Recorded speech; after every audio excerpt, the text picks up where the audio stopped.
Bekbaraka va Abu Sahiy bozoriga yaqin joylarni qidirgan bozorchi akalarimiz uchun bugun biz sizlar bilan algoritmda joylashgan ikki xonalar razdeniy uyimizni birgalikda ko'rib chiqamiz. Shu ko'rib turganlaringiz uyimiz mehmonxona qismi bo'ladi. Patologlarimiz natijali patolog qilingan. 1,5 ga 6 bo'lgan balkonni ochib yuborib, yarmini zalga, yarmini oshxonaga qo'shib yuborgan uyimiz egalari tomonidan romlar alishgan ko'rib turganinglardek. Uyimiz 76 seriyadagi planirovka bo'ladi. Glan eshikdan kirib kelish va barcha xonalarimiz razdeniy bo'ladi, alohida bo'ladi. Bu yerda esa yotoqxonamiz. Uyimizning umumiy maydoni 48 metr kvadratdan iborat.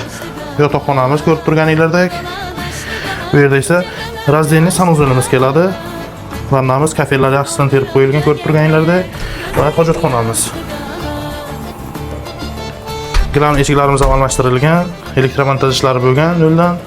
Bu yerda esa oshxonamiz bo'ladi. Uyimiz 4 qavatli binoning 3-qavatida joylashgan bo'lib, oshxonamizni, gazlarimizni o'rnini balkonga ko'chirib, bu yerda esa o'tirib ovqatlanish uchun stol, stul yoki ukolog mebel uchun joy qoldirib ketilgan uyimiz egalari tomonidan. Bu yerda ham kerakli barcha mebel va texnikalar qo'yilgan. Ko'rib turganinglarda gaz plita, kir mashinalarigacha, hattoki ushbu uyimizni mo'ljaliga keladigan bo'lsak, algoritm dahasi avtosalon orqasida joylashgan, katta yo'lning yuziga, betonkaga yaqin joyda joylashgan ushbu uyimizni videoda ko'rgan barcha mebel va texnikalaring bilan birgalikda egalari 59 ming AQSh dollar baholashmoqda. Agarda kimgadir qiziq bo'lsa, opsiyadagi raqamlarga qo'ng'iroq qilishingiz mumkin.